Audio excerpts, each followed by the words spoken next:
चुके हैं, इसीलिए अब सबकी हालत खराब हो चुकी है। इन्हीं में एक छोटी लड़की बीमार भी हो जाती है, न वो हंसती है न किसी से बात करती है। दरअसल वो बहुत ज्यादा डिप्रेस हो चुकी है। लियोपोल्ड उसे अपने साथ ले जाता है और गटर के ढक्कन के बाहर उसे दिखाता है।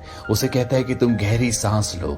उसने ताजी हवा में आज कई महीनों बाद सांस ली है। जहाँ बाहर एक डॉग को भी दिखाया जाता है, यानी कि ये वो वक्त था जहाँ पर एक डॉग तो आजाद था पर इंसान कैद थे। अब यहाँ पर लियोपोल्ड को बताया जाता है कि उनके पास उसे देने के लिए कुछ भी नहीं है, जितना भी था वो सब कुछ दे चुके हैं। लियोपोल्ड उससे पूछता है क्या ये दूसरे जानते हैं?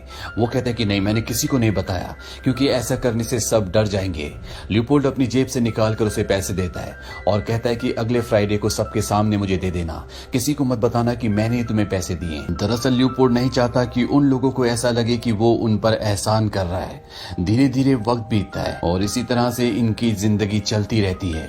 अब एक दिन यहाँ बारिश होना शुरू हो जाती है और बारिश का जितना भी पानी होता है वो सब का सब गटर के उन्हीं नालों के अंदर जा रहा होता है जहां पर वो सारे ज्यूस लोग छुपे हुए हैं। इस बात से लियोपोल्ड बहुत परेशान हो जाता है और वो बारिश में भीगता हुआ उन लोगों को देखने के लिए जाता है। और जब वो उस गटर के ढक्कन तक पहुंचता है जहां से वो नीचे जाता था, तो वो दिखता है कि वहां पर जर्मन सैनिक डायनामाइट बिछा रहे होते हैं क्योंकि अब रशिया कभी भी इस जगह तक आ सकता है और जब उनके टैंक्स यहाँ से आएंगे तो जर्मन चाहते हैं कि वो ब्लास्ट हो जाए। लियोपोल्ड उनके पास जाता है और बताता है कि यहाँ पर नीचे गैस पाइपलाइन है, अगर यहाँ पर ब्लास्ट हुआ तो आसपास की सभी चीजें ब्लास्ट हो जाएंगी।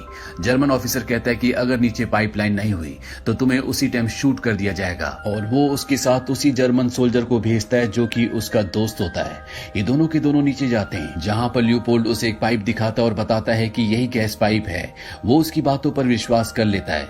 लियोपोल्ड कहता है कि मेरे कुछ टूल्स यहाँ पर छूट गए, मुझे उन्हें लेने जाना होगा और ये यहाँ से आगे बढ़ने लगते हैं और तभी इन्हें पानी में बहते हुए बर्तन दिखते हैं। जर्मन सैनिक समझ जाता है कि लियोपोल्ड ने उसे धोखा दिया है, उसने यहाँ पर ज्यूस लोगों को छुपा रखा है और यहाँ पर वो अपने टूल्स लेने के लिए नहीं बल्कि उन्हें देखने के लिए आया है। वो जर्मन सैनिक अपने दोस्त लियोपोल्ड के ऊपर गन तान देता है, लेकिन लियोपोल्ड उसे धोखा देकर यहाँ से भाग जाता है।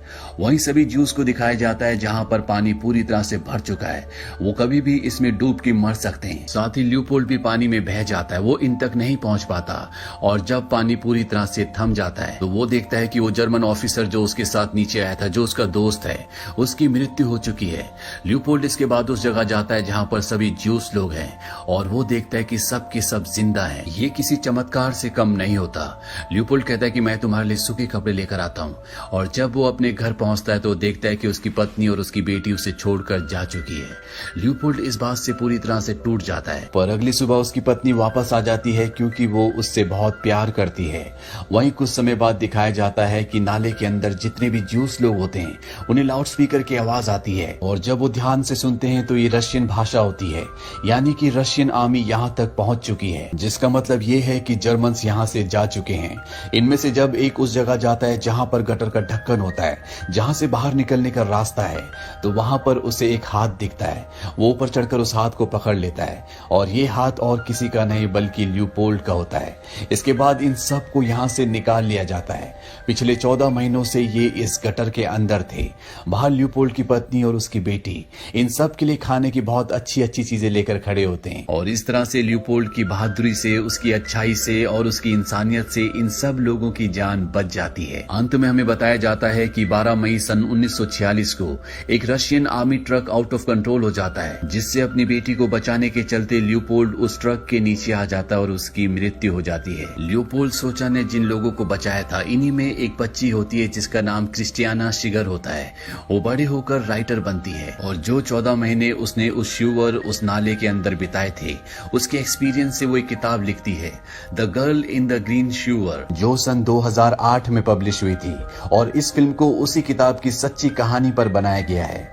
ये छोटी लड़की, ये राइटर वही होती है जो श्यूअर के अंदर बीमार हो गई थी और लियोपोल्ड उसे अपने साथ ले गया था और चंद पलों के लिए उसका सर उसने उस गटर के ढक्कन से बाहर निकाला था, जिससे उसे बहुत अच्छा लगा था। उम्मीद करते हैं कि इस सच्ची कहानी से आपने कुछ न कुछ जरूर सीखा हो।